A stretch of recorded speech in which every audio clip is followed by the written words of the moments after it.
रहीम अस्सलाम वालेकुम। कैसे हैं आप सब? उम्मीद करती हूँ आप सब खैरियत से होंगे, ठीक ठाक होंगे। तो फ्रेंड्स, आज मैं बनाने जा रही हूँ दही बड़े की रेसिपी। तो उसके लिए मैंने लिया है 1 प्याली बेसन, चॉप किया हुआ मैंने प्याज लिया है, बारीक चॉप मिर्चें ली हैं, कुटी हुई लाल मिर्च ली है, मैंने थोड़ी सी अजवाइन ली है, ज़ीरा लिया है आधा टेबल स्पून, और 2 चुटकी मैंने लिया है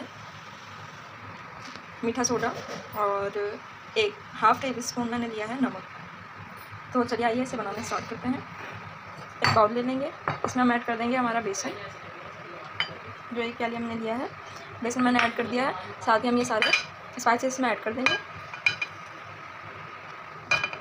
सारे स्पाइसेस इसमें ऐड कर देंगे, इसको अच्छे से मिक्स कर लेंगे। मैं इसको हाथों की मदद से अच्छे से मिक्स कर लूँगी। और अब इसके अंदर हम ऐड करेंगे, अब मैं इसके अंदर ऐड करूँगी पानी। इसमें थोड़ा सा पानी हम ऐड करेंगे, बाकी फिर देखेंगे अगर ये ज़्यादा गाढ़ा होगा तो बाकी हम फिर बाद में ऐड करेंगे। थोड़ा सा मज़ीद इसमें मैंने पानी ऐड किया है।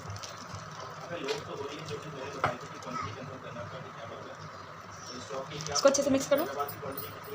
बेसन को हाथों की मदद से अच्छे से मैंने इसको कर लिया है मिक्स। और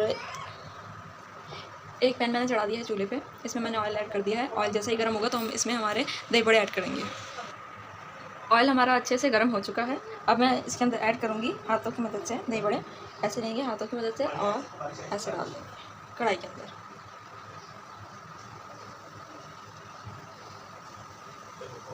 फ्लेम को मैंने मीडियम कर दिया है, ज़्यादा हाई फ्लेम पे से नहीं पकाएंगे, लो टू मीडियम फ्लेम पे पकाएंगे ताकि ये अंदर से कच्चे ना रहें और अच्छे से पक जाएं।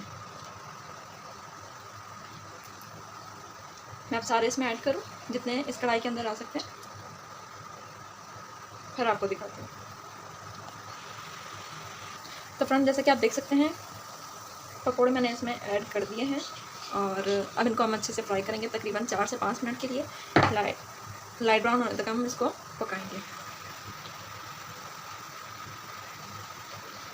लो टू मीडियम फ्लेम पे पकते हुए 2 मिनट हो चुके हैं। मज़ीद हम इसे 2 से 3 मिनट के लिए और पकाएंगे, लो टू मीडियम फ्लेम पे। तो फ्रेंड, जैसे कि आप देख सकते हैं पकौड़ों को पकते मज़ीद 2 मिनट और हो चुके हैं। और साथ ही हमने ले लिया है एक बाउल में पानी। जैसे ही ये पकौड़े फ्राई हो जाएंगे हम इनको निकाल के पानी में शिफ्ट कर देंगे। तो मज़ीद इसको 1 मिनट के लिए और फ्राई करेंगे। मज़ीद 1 मिनट के लिए मैंने पकौड़ों को और फ्राई कर लिया था। अब ये हो चुके हैं बिल्कुल रेडी, जैसे हमें गोल्डन ब्राउन चाहिए थे। ठीक है, अब हम इसको एक प्लेट में निकाल लेंगे। मैं अब इनको एक प्लेट में निकाल दूँगी।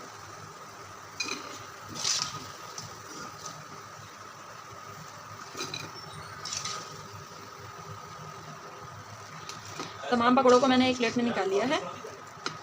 ये चटनी तैयार करने के लिए मैंने लिया है हरा धनिया, 3 ऐड करी मिर्चें, नमक और 10 से 15 मिनट आधा टेबल स्पून जीरा, हाफ टेबल स्पून पानी में डाल के मैंने लिया है लहसुन का पेस्ट 10 से 15 मिनट दही भिगो के। अब इसको मैं ये अच्छे से भीग जाए फिर मैं आपको डाल के 10 से 15 मिनट एक बाउल के अंदर इसको मैं अच्छे से हैंड ब्लेंडर की मदद से पीस लूँगी।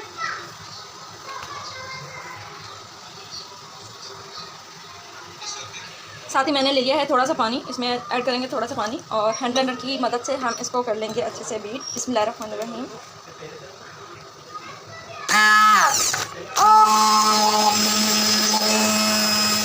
इसकी अच्छी सी चटनी तैयार कर लेंगे। मैं इसकी अच्छी सी चटनी तैयार कर लूँ फिर मैं आपसे मिलती हूँ। हैंड ब्लेंडर की मदद से हमने सारी चटनी को अच्छे से कर लिया है। अब इसके अंदर मैं ऐड करूँगी 1 पाव दही, मैं इसमें ऐड कर दूँगी और इसको भी हैंड ब्लेंडर की मदद से अच्छे से मिक्स कर दूँगी।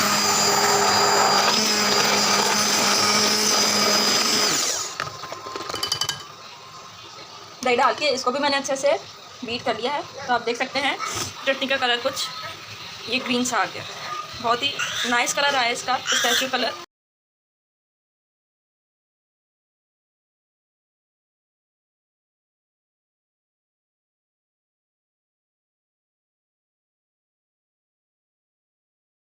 दोस्तों, रायता हमारा हो चुका है रेडी। अब हमने जो पकोड़े तैयार करके रखे थे वो हमने एक स्ट्रेनर की मदद से निकाल दिए थे, वो हम इसमें ऐड करेंगे। बिस्मिल्लाहिर्रहमानिर्रहीम। सारे पकोड़े इसमें ऐड कर देंगे और साथ ही मैंने कुछ लिए हैं बॉयल चने, वो भी हम इसमें ऐड कर देंगे।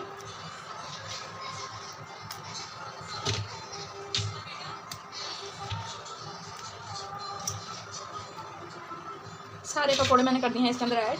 और अब हम इसमें ऐड करेंगे थोड़े से चने। ये सिर्फ सादे बॉयल हैं, मेरे पास रखे हुए थे तो मैंने सोचा इन्हें भी ऐड कर देती हूँ। चमचे की मदद से अच्छे से मिक्स कर दूँगी। अच्छे से मैंने इनको मिक्स कर लिया है। अब मैं इसके ऊपर ऐड कर दूँगी थोड़ा सा चाट मसाला। आप चाहें तो इस वक्त ऐड करें या चाहे तो खाते हुए भी ऐड कर सकते हैं। तो मेरी बड़ी की वीडियो आपको पसंद आई हो तो प्लीज़ इसे लाइक करें, कमेंट करें, शेयर करें अपने फ्रेंड और फैमिली मेम्बर्स के साथ। मुझे दीजिए इजाज़त, मिलते हैं नेक्स्ट वीडियो में। जब तक के लिए अल्लाह हाफ़िज़।